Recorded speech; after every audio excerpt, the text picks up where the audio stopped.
आप चाह रहे होंगे कि काश हमें कोई एक एपिसोड पूरा का पूरा लिखा हुआ मिल जाए जो एक फॉर्मेट की तरीके से हो, यानी जिसको देख करके मैं अपना भी उसी तरीके से लिखने का कोशिश करूं, तो आपको ये फ्री में मिल सकता है। नमस्कार, मैं समर के मुखर्जी और आप देख रहे हैं डीजी फिल्मिंग।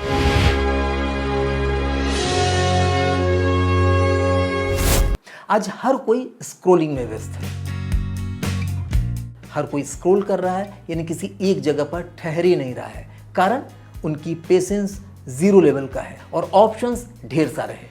जब तक से कि कोई इमोशन उन्हें पकड़ न ले, बांध न ले, रोक न ले, तब तक उनका स्क्रॉलिंग जारी रहता है। और यही स्क्रॉलिंग रोकने का नाम है वर्टिकल माइक्रो सीरीज, जिसके बारे में मैंने पिछले वीडियो में एक बढ़िया इंट्रोडक्शन वीडियो बना के दिया था कि क्या है आखिर ये वर्टिकल माइक्रो सीरीज। और इस एपिसोड में मैं आपको इसे लिखने की कला बताऊंगा। स्टार्ट करने से पहले मैं आपको एक चीज याद दिलाना चाहूंगा कि vertical micro series equal to क्या होता है? Fast hook plus strong emotion plus cliffhanger ending, यानी सस्पेंस एंडिंग। सबसे पहले बात करेंगे फास्ट हुक की। देखिए, ये एक सबसे मजबूत हथियार है जो वर्टिकल किसी भी माइक्रो सीरीज के लिए जरूरी है। यानी 3 से 5 सेकंड के अंदर अगर स्क्रॉल करने से आप किसी को रोक देते हैं, आपकी लेखनी में वो ताकत है, आपकी एक्टिंग में वो स्किल है और आपके सिनेमाटोग्राफी लाइटिंग में वो स्टोरी टेलिंग का पावर है जो आपको रोक देता है 3 से 5 सेकंड के अंदर, तो समझ लीजिए कि आपके वीडियो को वो पूरा देखेगा। अगर 3 से 5 सेकंड के अंदर आपने रोक नहीं पाया तो स्वाइप निश्चित है। क्यों होता है? जैसे कि पहले मैंने बताया कि जीरो लेवल का पेशेंस और ढेर सारे ऑप्शंस लोगों के पास मौजूद है।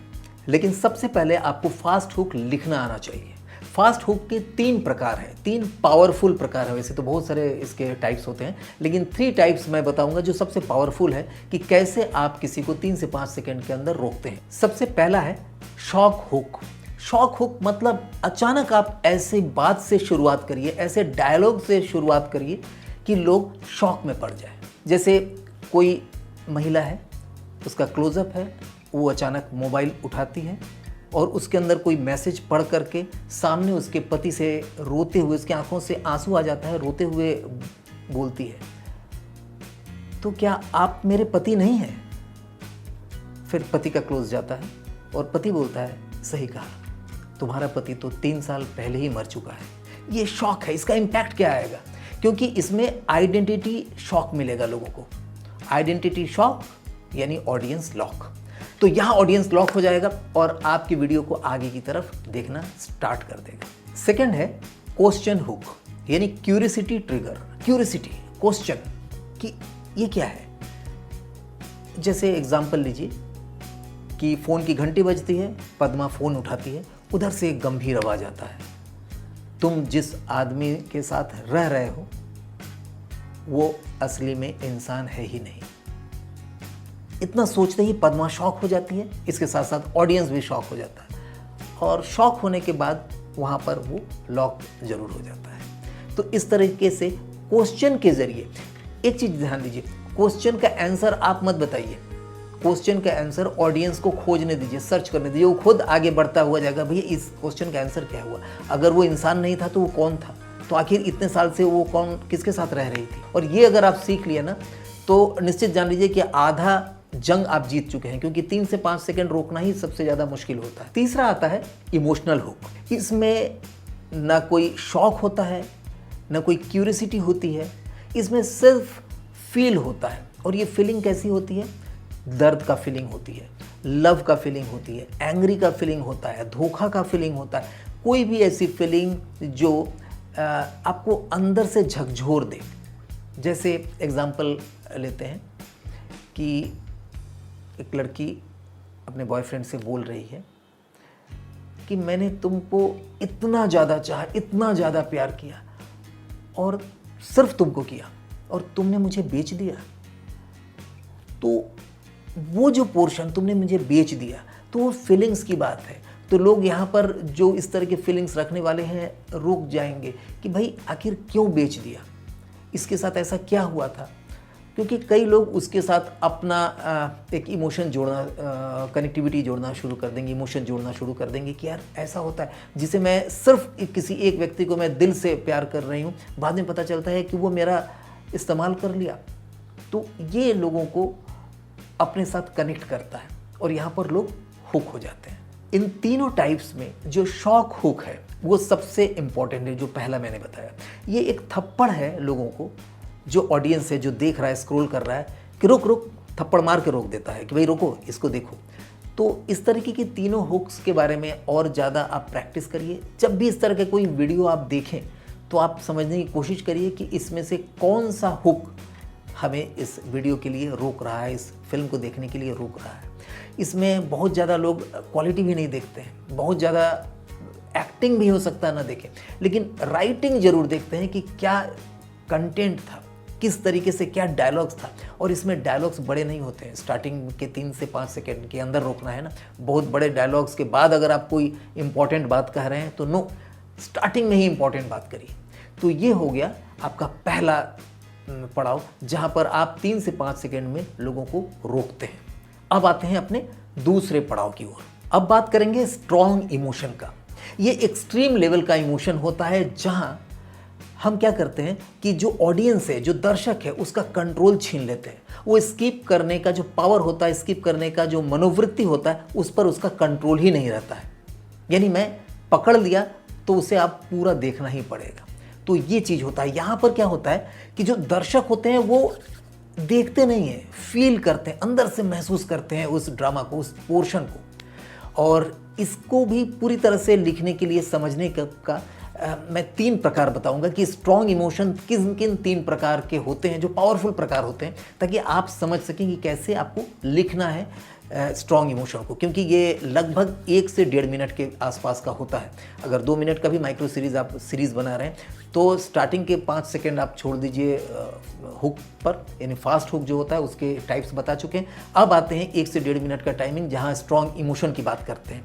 इसमें बहुत सारे डायलॉग्स होते हैं, बहुत सारे सीन हो सकते हैं, लेकिन हम मेन क्या पार्ट होता है वो मैं बताऊंगा, ताकि आपको इसका बेसिक चीज़ समझ में आ जाए, आपका फाउंडेशन ज़बरदस्त मजबूत हो जाए। तो टाइप्स ऑफ स्ट्रॉन्ग इमोशन। सबसे पहला है रिवेंज, यानी बदला। देखिए, हर एक को बदला लेने का शौक होता है, हर कोई बदला लेना चाहता है। हो सकता है वो परिस्थिति के मार की वजह से बदला न ले पाता हो, अंदर ही अंदर कूदता है, लेकिन एक कहीं ना कहीं इच्छा रहता है कि उसने मुझे ये बोल दिया या उसने मेरे साथ ऐसा किया, इसका बदला अगर मैं ले पाता। और बहुत कम लोगों को ये मौका मिलता है। लेकिन जब आप फिल्म के माध्यम से किसी बदले को दिखाते हैं कि कैसे कैसे बदला लिया, तो आप क्या करते हैं एज ए दर्शक, उस कैरेक्टर के साथ बह जाते हैं। आपको लगता है वो कैरेक्टर मैं हूं और वो बदला ले रहा है, यानी मैं बदला ले रहा हूं।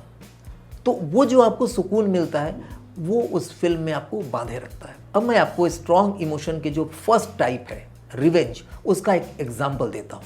आप स्क्रीन पर देखिए, आपको टेक्स्ट दिखाई देगा, यानी स्क्रिप्ट का एक छोटा सा पार्ट दिखाई देगा। मैं पीछे से आपको बोल के सुनाता हूँ। इंटीरियर है, पार्टी नाइट है, ऑफिस का पार्टी है। नाइट में लड़की कॉन्फिडेंटली एंट्री लेती है। अब वो सक्सेसफुल है। वहीं पर उसका एक्स बॉयफ्रेंड उसे देखता है। बॉयफ्रेंड, तुम यहाँ? वो लड़की स्माइल करती है, हाँ, इस कंपनी की ओनर मैं हूँ। बॉय शॉक हो जाता है, जो उसका बॉयफ्रेंड रहता था पहले था। वो बोलता है, मैंने तुम्हें छोड़ा क्योंकि तुम उस वक्त कुछ नहीं थी। लड़की बोलती है, सही किया, अगर तुम नहीं छोड़ते तो मैं यहाँ तक नहीं पहुँचती। वो आगे बढ़ जाती है। बॉय गिल्ट में हो जाता है। यहाँ पर no shouting, no drama, pure emotional victory. देखिए, यहाँ पर कुछ नहीं बोला गया। इतना देख कर के समझ जाता है ऑडियंस कि कभी इसने बुरी तरह से उसको धोखा देके छोड़ दिया था, जिस समय लड़की कुछ भी नहीं थी। आज वो सक्सेसफुल है तो देखो बदला ले लिया। ये तो एक छोटा पार्ट मैंने बताया। अगर ये पार्ट तभी और अच्छा लगेगा जब इस पार्ट के पहले का हिस्सा दिखाया जाए, जिस समय वो लड़का छोड़ रहा है एक दूसरी गर्लफ्रेंड को ला करके, तुम तो नौकरानी बनने लायक भी नहीं हो, ये नहीं हो, वो नहीं हो, ड्रामा चलता है। ये उल्टा भी हो सकता था, यानी एक लड़की ने छोड़ा और वो लड़का उस ऑफिस का बॉस बन के आया है, और लड़की बोलती है, अरे तुम? बोलते हैं, हाँ मैं, तुमने नहीं छोड़ा होता तो मैं आज इस पोजीशन पे नहीं रहता। दोनों ही कंडीशन में आपको एक पकड़ मिलती है स्ट्रॉन्ग इमोशन की। देखिए, कभी कभी कोई बड़ा बदला या रिवेंज किसी को हरा कर नहीं बल्कि खुद को जीत कर लिया जाता है। दूसरा है सरप्राइज। ये जो सरप्राइज यानी अचंभा या जो होता है ना सरप्राइज प्लान करना, लोग अचानक चौंक जाते हैं। अरे कोई अगर आपका भूला जो बिसरा मित्र है वो अचानक आपके घर आ जाता है, आप अचानक देख के सरप्राइज हो जाते हैं। या कोई सरप्राइज गिफ्ट लेके आता है जो आप बहुत दिन से सोचे थे काश मेरे पास ये रहता और किसी ने ला करके दे दिया। वो जो सरप्राइज मिलता है, वो जो आंखों में चमक आती है, वो जो फेस का एक्सप्रेशन होता है, इसे देखना हर कोई चाहता है। सरप्राइज दो तरीके का, एक तो होता है खुशी का सरप्राइज, एक होता है दुख का सरप्राइज। ऐसे भी लोग हैं जो ये देखना चाहते हैं अरे उसका कोई बहुत ही अपना कोई डेथ कर गया या एक्सीडेंट हो गया, अच्छा ये कौन बोलने जाएगा, अगर बोला तो उसका क्या रिएक्शन होगा। उस सरप्राइज को भी देखना लोग पसंद करते हैं। लेकिन यहाँ मैं खुशी की बात कर रहा हूँ, जहाँ हैप्पी हो उसमें आंखों से आंसू तक आ जाते हैं सरप्राइज को देख कर। तो सरप्राइज बहुत इंपॉर्टेंट होता है। आप अगर गजनी फिल्म अगर आपको याद हो, आमिर खान को ये देखना था कि जब उस लड़की को, उसकी गर्लफ्रेंड को पता चलेगा कि यही वो आदमी है जिसके नाम से वो झूठ बोली थी। आज शाम की पार्टी में तू संजय सिंघानिया बनकर आ रहा है। यानी कंपनी का मालिक, मोबाइल कंपनी का मालिक यही है, तो उसको कैसा लगेगा। क्या हुआ? संजय आया है। संजय सिंघानिया मेरा बॉयफ्रेंड।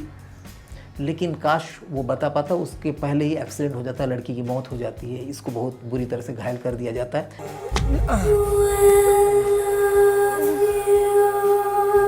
तो दर्शक भी उसके लिए, मतलब आज भी अगर मुझे लगे कि यार उसको कैसा लगेगा जब उसको पता चलता कि अरे जिससे मैं शादी करने जा रही हूँ, यस या नो बोलने जा रही हूँ, वो वही है जिसके बारे में मैंने झूठ बोला था। गजनी को याद करिएगा, ज़बरदस्त फिल्म की स्क्रिप्ट थी। तो आज माइक्रो ड्रामा में, माइक्रो सीरीज में भी यही है कि ऑडियंस को पता है कि ये है, जैसे कोई कमज़ोर लड़का है और बाद में पता चलता है कि वो रॉ का एजेंट था, बहुत शक्तिशाली है और कमज़ोर बना रहता है। बहुत सारे ऐसे आपको वीडियोस मिलेंगे यूट्यूब पर जहाँ पर एक बहुत अच्छा एथलीट है या यंग है जो जिसके पास बहुत ताकत है, लेकिन वो बुढ़ा बन जाता है। बुढ़ा बन करके कहीं जाता है, धीरे से बोलता है कि मैं फ़ुटबॉल खेलना चाहता हूँ या बोलता है कि मैं एक्सरसाइज करूँगा। लोग उसे हटा देते हैं, ये बुढ़ा क्या करेगा, लेकिन जब करने लगता है तो लोग आश्चर्य हो जाते हैं। तो दर्शकों को पता है, लेकिन उसका रिएक्शन देखने के लिए, ऑडियंस का रिएक्शन कि कैसे सरप्राइज़ किया, वो देखने के लिए लोग पागल रहते हैं। मैं अपनी खुद की एक कहानी में बता रहा हूँ, सच्ची कहानी क्या मतलब घटना मैं बताना चाहता हूँ कि मैं मुंबई रहता हूँ और मेरी माँ बनारस रहती है। दुर्गा पूजा के समय हमेशा वो चाहती हैं कि मैं ज़रूर जाऊँ बनारस में, क्योंकि वहाँ हम लोगों का अपना क्लब है। क्लब में लोग बैठ करके हम लोग बहुत सारे प्रोग्राम्स करते हैं, वहाँ भोग खाते हैं, बहुत सारी चीज़ें होती है। हर बार बुलाती है, लेकिन 3-4 साल से मैं नहीं जा पा रहा था। पिछले साल क्या हुआ, उस साल भी बहुत दिक्कत थी, हमारी फिल्म की बैक टू बैक शूटिंग चल रही थी। मैं जाने के लिए इच्छा तो रखता था लेकिन जा नहीं पा रहा था। मेरे बड़े भाई भी वहाँ है, बुला रहे थे। तो मैंने सोचा कि मुझे जाना चाहिए, मैं जाऊँगा। जबकि पहले ही मैंने माँ को बोल दिया था कि माँ मैं नहीं आ पाऊँगा इस बार भी, नेक्स्ट ईयर आऊँगा। ऐसा बहुत दुखी थी। वो पंडाल में बैठ करके हमें फ़ोन कर रही थी, तब तक से मैं बनारस पहुंच गया था। उसी क्लब के बाहर मैं उनको फ़ोन किया तो फ़ोन उठाई, फ़ोन से बात हो रही है। माँ बोल रही है, मैं धीरे धीरे आगे बढ़ रहा हूँ। माँ बोल रही है, मैं तो मुझे देख नहीं रही, सामने दुर्गा जी का पंडाल है, वहाँ कुछ लोग बैठे हुए थे, अभी भोग शुरू होने वाला था दोपहर का, कि कितना अच्छा लगता तुम मेरे बगल में बैठे रहते, हम लोग एक साथ अंजलि देते, सुबह अंजलि दिया जाता, अंजलि देते। अभी भोग खाने का टाइम है, मुझे तो अच्छा ही नहीं लग रहा है कि तुम नहीं हो, मैं तो भोग खा ही नहीं पाऊँगी क्योंकि तुमको अच्छा लगता है। मैं माँ से बात करते हुए आ रहा हूँ, हाँ माँ सही बात है, सही बात है। पर क्यों नहीं आए? तो मैंने बोला कि आप डांट कर कभी बुला ही नहीं, आप डांट कर बुलाते कि नहीं आना ही आना है। बोले मैं कैसे करती, तुम्हारा काम रहता है ये। और बोलते बोलते मैं नज़दीक आ गया। तो फिर माँ बोली कि अच्छा चलो, डांट करके मैं अब बुला रही हूँ, आ जाओ, आज ही आ जाओ। तब तक से मैं कंधे पर हाथ रख दिया था। माँ ने सोचा कि कोई बच्चे जो खेल रहे थे पंडाल में, उन लोगों ने कुछ हाथ उत रखा होगा, वो हाथ झटका दी और बात कर रही। मैं बात करने दो। मैंने बोला माँ, अब सोचिए कि यहाँ पर हमारा एपिसोड ख़त्म होता है, तो आपको सेकंड एपिसोड देखने का इच्छा करेगा कि नहीं, कि क्या हुआ, क्योंकि आपको माँ का चेहरा देखना है या उनका रिएक्शन देखना है कि मैंने जो सरप्राइज़ दिया उस सरप्राइज़ का आउटकम क्या आता है। तो खैर माँ मुझे देखी, मुझे अभी देख करके भी भरोसा नहीं हो रहा है, फ़ोन अभी कान पर ही लगा है, अरे तुमसे तो अभी बात कर रहे थे तुम, तो हम कहें हाँ माँ अभी डायरेक्ट बात करते हैं ना। माँ खड़ी हो गई, आंखों से आंसू, हमें गले लगा दी कि तुम हो, और मैंने धीरे से फ़ोन हटाया क्योंकि अब तो मैं डायरेक्ट हूँ। पर उस समय भी फ़ोन से बात कर रही थी, तो वो पोर्शन जो है ना मेरे दिल को इतना चुभा, हमको लगा ये नहीं हर साल मुझे जाना चाहिए। ये जो क्षण होता है ये अलग होता है। बाद में मेरे घर के लोगों ने जब सुना तो उन लोगों ने कहा अरे मुझे क्यों नहीं बताया, मैं भी वहाँ पर रहता, मैं देखता चाहता था कि वो फीलिंग्स क्या है या वो इमोशन क्या है, क्योंकि सबको ये देखने की इच्छा थी। काश वो रिकॉर्ड में कर पाता, लेकिन ऐसा नहीं हुआ। तो ये मैं बताना चाहूँगा कि इस तरह का इमोशन जब आप अपने फिल्मों में डालेंगे ना, वर्टिकल सीरीज़ में, लोग नेक्स्ट देखना बिल्कुल पसंद करेंगे। चलिए अब नेक्स्ट पॉइंट पर आते हैं और वो है सस्पेंस। सस्पेंस हर जगह होता है, इस तरह के माइक्रो सीरीज़ में सस्पेंस ही होता है, लेकिन यहाँ हमने एक अलग से सस्पेंस इमोशन को रखा है। क्यों रखा है आपको पता चलेगा। देखिए, चाहे हॉरर स्टोरी हो या क्राइम स्टोरी, चाहे ट्रायंगल लव स्टोरी हो या फिर फैमिली ड्रामा, हर एक चीज़ माइक्रो सीरीज़ में तभी चलती है जब उसमें सस्पेंस हो, यानी अब क्या होगा, इसके बाद क्या होगा।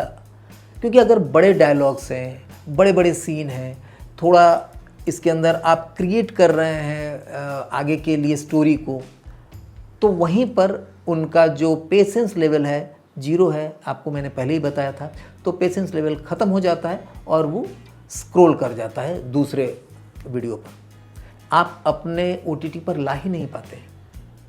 तो सस्पेंस रहना ज़रूरी है कि आगे क्या होगा, और लोग सस्पेंस को ही देखना चाहते हैं इस तरह के माइक्रो ड्रामा में।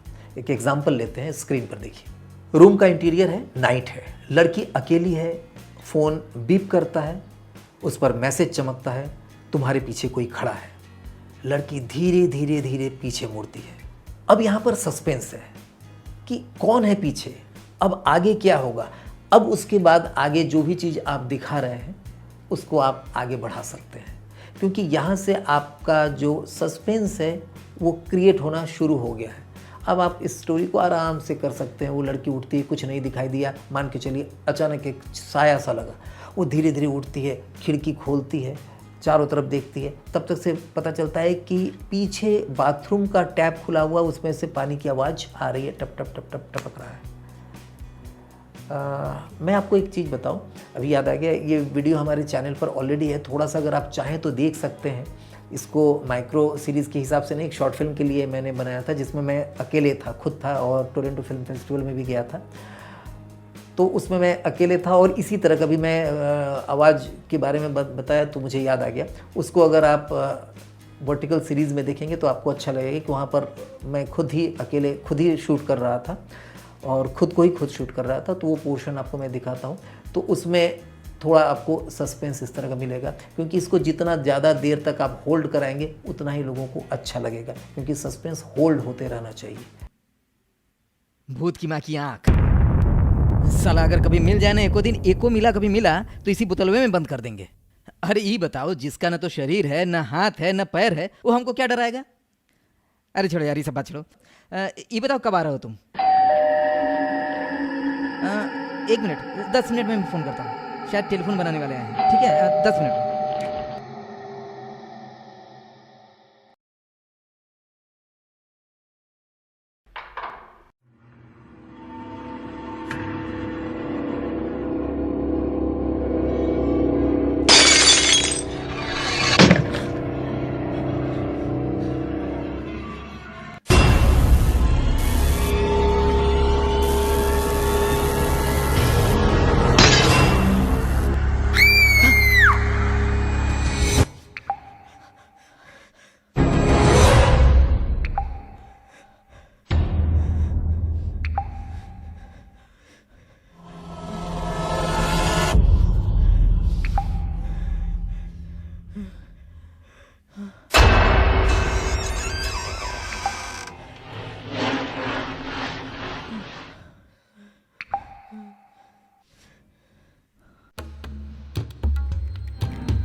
एनीवे इससे पहले कि इस वीडियो के लास्ट सेक्शन में मैं आऊं और आपको इसकी एंडिंग लिखना सिखाऊं, मैं आपको एक बात कहना चाहूँगा। आपने मेरी ये किताब जीरो बजट फिल्म मेकिंग शायद अगर अभी तक नहीं लिए होंगे तो ज़रूर लीजिए, और जिन्होंने लिया होगा वो अपना कमेंट भी आप इस वीडियो के नीचे लिख सकते हैं कि आपको कैसा महसूस हुआ इस किताब को पढ़ करके। क्योंकि इसमें मैंने 15 शॉर्ट फिल्म जो जीरो बजट में बन सकता है, जीरो बजट में यानी फ्री में एक तरह से बन सकता है, उसका एक कॉपीराइट फ्री हमने स्क्रिप्ट दिया है, स्क्रीन प्ले, डायलॉग्स और हर एक फिल्म को कैसे ज़ीरो बजट में आप बनाएं, तैयार करें, इसका पूरा डिटेल दिया है। तो इस बुक को आप मंगा सकते हैं, यहाँ पर जो नीचे दिए गए फ़ोन नंबर है उस पर आप मंगा सकते हैं इस बुक को।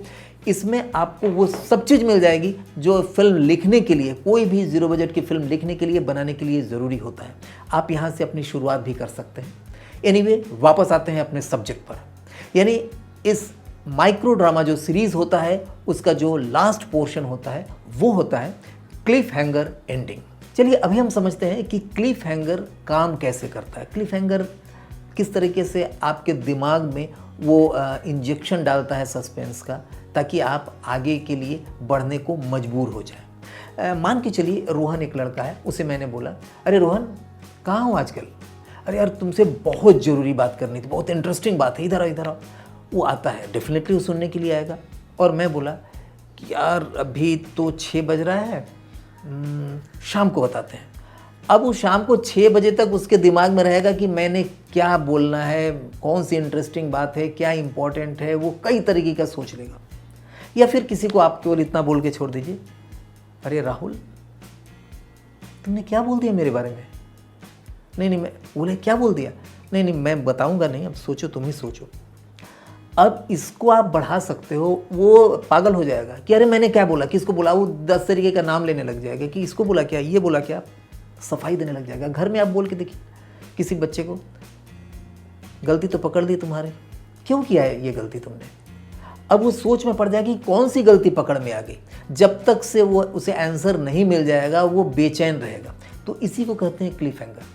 यानी आप लास्ट में कुछ ऐसा चीज़ कर दीजिए कि उसका आंसर ढूंढने में लग जाए लोग, कि यार जब तक से जान नहीं लूँगा तब तक से मैं एपिसोड देखूंगा, और नेक्स्ट एपिसोड में उसको फिर बढ़ा के आगे कर दिए, यानी अभी भी आंसर नहीं, तो वो उस बहाने 20 एपिसोड देख डालेगा उस आंसर को खोजने के लिए जो एक लाइन का है, और आंसर जान लेने के बाद बोलेगा अच्छा यही है।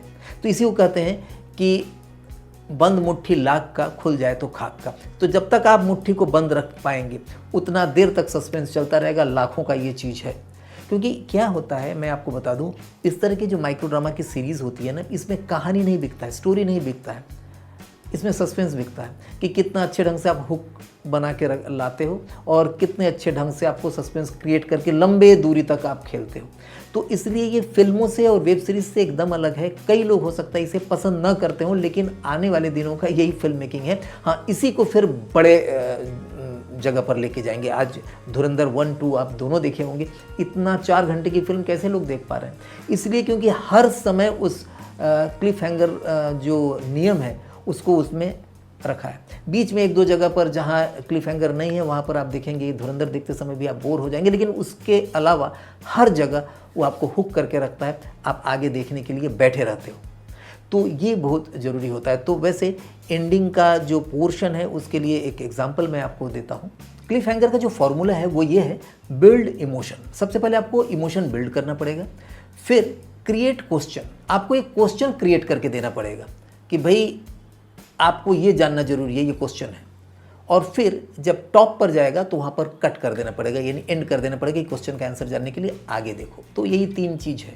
और इसके जो टाइप्स है, क्लिफ हैंगर के 3 पावरफुल टाइप्स जो है वो इस तरह से है। फर्स्ट है क्वेश्चन क्लिफ हैंगर, यानी ऐसा क्लिफ हैंगर जिसमें लास्ट में क्वेश्चन किया जा रहा हो। जैसे पत्नी अपने पति से बोलती है, तुम डेली रात को कहाँ जाते हो? पति चुप मुस्कुराता है, फिर कहता है, पति अगर सच जानोगी तो संभाल नहीं पाओगी अपने आप को। Cut for next episode, next episode के लिए कट करते हैं। ये एक एग्जांपल दे रहे हैं, इससे भी अच्छा आप लिख सकते हो। लोग सोचते हैं कि यार संभाल नहीं पाओगे, ये मुस्कुरा क्यों रहा है, आखिर क्या है बात, कहाँ जाता है। पत्नी को भी जानना है, ऑडियंस को भी जानना है। तो ये है क्वेश्चन क्लिफ हैंगर, जहाँ पर एक क्वेश्चन के जरिए लास्ट में हम एंडिंग करते हैं। सेकेंड है डेंजर क्लिफ हैंगर, यहाँ पर लाइफ रिस्क या अर्जेंसी होती है, मेनली लाइफ रिस्क। तो लाइफ रिस्क जहाँ पर लोगों का मौत का डर होता है ना, वहाँ पर एक अलग ढंग से काम करता है लोगों का क्यूरियोसिटी, और ऑडियंस भी उसके साथ जुड़ जाता है। जैसे एक किसी के मोबाइल पर आया मैसेज कि अभी तुरंत वहाँ से भाग जाओ, वो मारने आ रहा है, और तभी सामने देखता है खिड़की के पास कोई गन लेके खड़ा है। तो यहाँ पर क्लिफ हैंगर है लास्ट में, और यहाँ लोग देखना चाहता है कि ये भागेगी कि नहीं या भागेगा कि नहीं, और इसको वो मार पाएगा कि नहीं, मार पाएगी कि नहीं, वो मारने वाला कौन है शख्स। तो ये जानने के लिए लोग नेक्स्ट एपिसोड में जाते हैं। तो यहाँ पर डेंजर या लाइफ थ्रेटन कोई वर्ड्स होता है। और लास्ट है साइलेंट क्लिफ हैंगर। कई बार ऐसा होता है क्लिफ हैंगर ऐसा हो जिसमें कोई भी डायलॉग्स ना हो, साइलेंट हो, लेकिन लोग देखने के लिए मजबूर हो जाए। उदाहरण दीजिए, एक वाइफ अलमारी खोलती है, कुछ सामान निकाल रही है, अचानक एक फ़ोटो आके नीचे गिरती है, कुछ सामान गिरती है, साथ में फ़ोटो पलट के गिरती है, फ़ोटो उठाती है, फ़ोटो का क्लोज, उसमें देखती है वो कि उसके हस्बैंड शादी के ड्रेस में किसी दूसरी लड़के के शादी के ड्रेस के साथ, मतलब दोनों का शादी हो रहा है, कोई शादी का फोटोग्राफ्स है और पुरानी फोटोग्राफ्स है, उसकी वाइफ किसी दूसरी लड़की के साथ है, और विवाह के पोशाक में दोनों लोग हैं, दोनों के हाथ में वरमाला है। ये तब तक से पति पीछे से दरवाजे से आता है कुछ बोलने के लिए, और फोटो के साथ वो घूमती है, दोनों का आई कांटेक्ट होता है, दोनों साइलेंट है।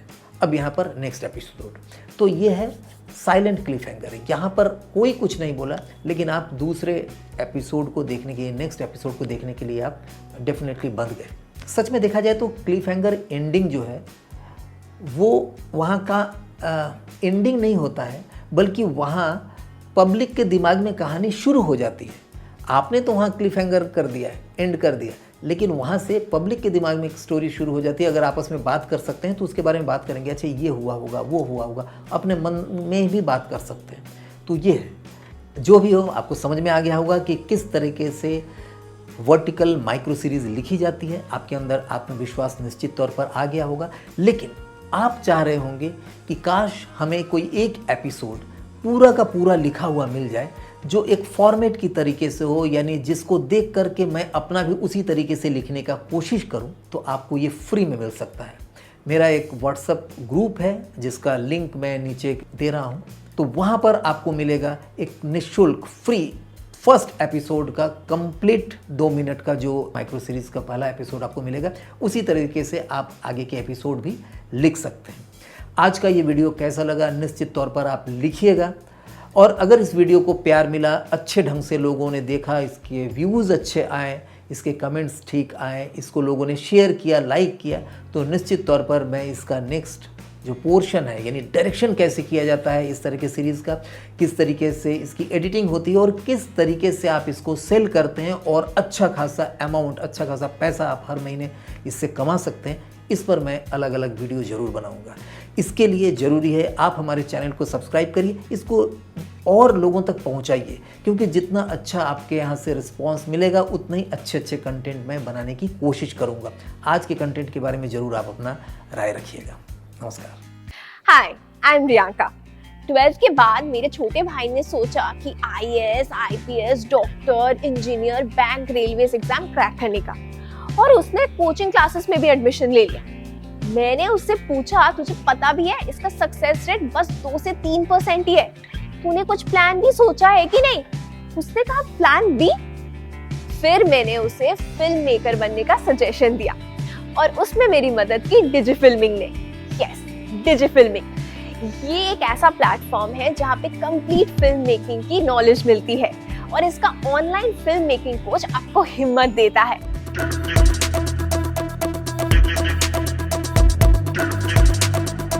और इसका 7 डेज का हैंड्स ऑन प्रैक्टिकल वर्कशॉप आपके सपनों को ऊंची उड़ान देता है। और बस आज देखो, मेरा भाई बेस्ट फिल्म मेकर का अवार्ड लेने जा रहा है। इसीलिए कहती हूँ लाइफ में हर एक का प्लान भी तो होना ही चाहिए। अभी दिए हुए नंबर पर संपर्क करें या लॉग इन करें www.digifilming.in। आपका है कोई प्लान भी?